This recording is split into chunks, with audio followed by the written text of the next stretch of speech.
नमस्कार, आप देख रहे हैं चुनाव आज तक। मैं हूं आपके साथ प्रियंका दुबे। क्या आप जानते हैं कि मोदी मंत्रिमंडल में एक ऐसा मंत्री भी है जिसने कभी मोदी के खिलाफ ही धरना देने का ऐलान किया था। एक ऐसा मंत्री है जिसके लिए रात 9 बजे घर की महिलाएं टेलीविजन सेट से चिपक जाती थी, और एक ऐसी मंत्री है जिसकी डिग्री को लेकर भले विवाद हो, लेकिन जब वो मोदी मंत्रिमंडल में आई तो उन्हें एचआरडी मिनिस्टर बनाया गया, बावजूद इसके कि वो चुनाव हार गई थी। जी, स्मृति ईरानी।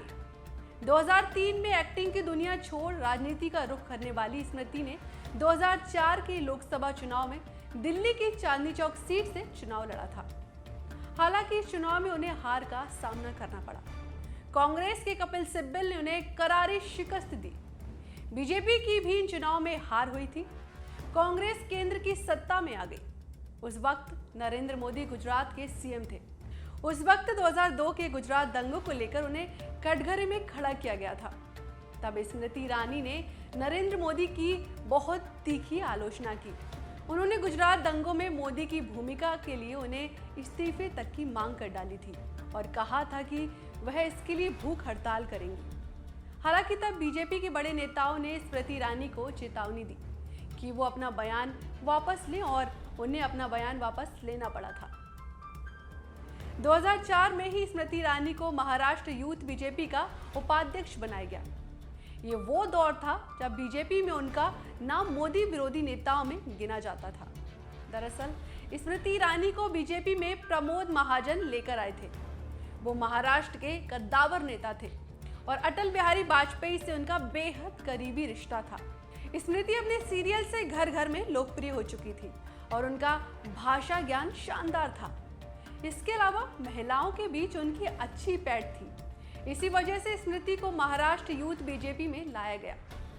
बाद में जब नितिन गडकरी बीजेपी के अध्यक्ष बने तो स्मृति ईरानी को बीजेपी महिला मोर्चा की कमान सौंपी गई। इसके बाद 2011 में उन्हें गुजरात से राज्यसभा का सांसद बनाया गया। 2014 का साल स्मृति के जीवन में काफी महत्वपूर्ण रहा।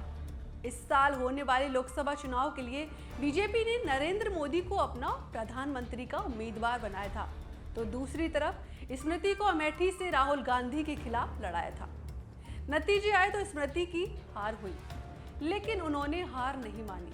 उन्होंने ऐलान कर दिया कि वो अमेठी छोड़कर नहीं जाएंगी और फिर राहुल के खिलाफ चुनाव लड़ेंगी। भले ही 2014 में स्मृति की हार हुई, लेकिन राहुल को कड़ी चुनौती देकर उन्होंने अपनी ताकत का एहसास करा दिया। पीएम मोदी ने स्मृति को केंद्रीय मंत्रिमंडल में शामिल कर मानव संसाधन विभाग सौंपा। तब स्मृति मोदी कैबिनेट की सबसे युवा महिला सदस्य थी। इसके बाद जब मोदी मंत्रिमंडल का पुनर्गठन हुआ तो उन्हें टेक्सटाइल मिनिस्ट्री की जिम्मेदारी सौंपी गई। साल 2019 ये साल स्मृति की जिंदगी का सबसे खास था।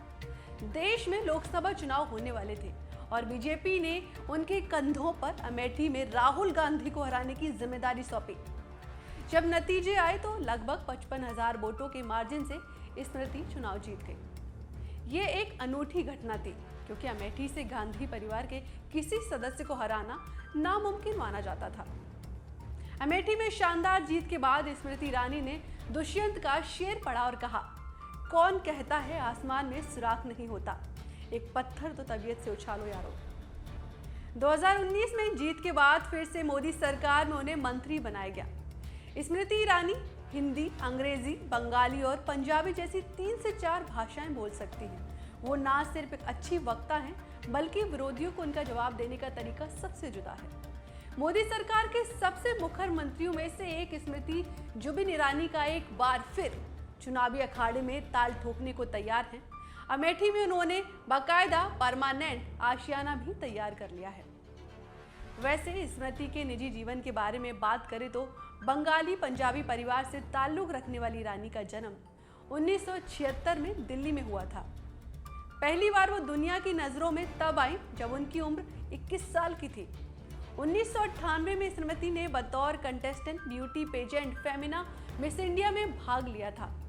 लंबी कदकाठी वाली स्मृति ईरानी ने तब रैंप वॉक कर अपने बारे में बताते हुए कहा था कि उनकी रुचि राजनीति में भी है। इस शो में वो टॉप 5 तक ही पहुंच सकी थी। स्मृति ईरानी ने करियर की शुरुआत में मॉडलिंग की, वीडियो एल्बम किए। मशहूर सिंगर मीका सिंह के साथ एक म्यूजिक वीडियो में भी उन्होंने काम किया था। इसके बाद आया साल 2000। इसी साल एकता कपूर अपने धारावाहिक क्योंकि सास भी कभी बहू थी के लिए एक आदर्श बहू तलाश कर रही थी। तब तक स्मृति ने कुछ सीरियल में ही काम किया था।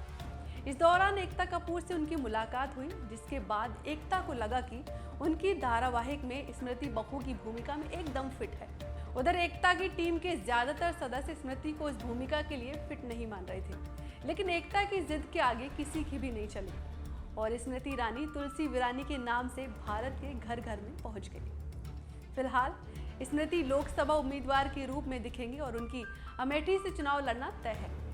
देखना यह है कि उनके खिलाफ कौन चुनाव लड़ता है और क्या गांधी परिवार के सदस्य के चुनाव लड़ने पर स्मृति फिर उन्हें मात दे पाती हैं या नहीं।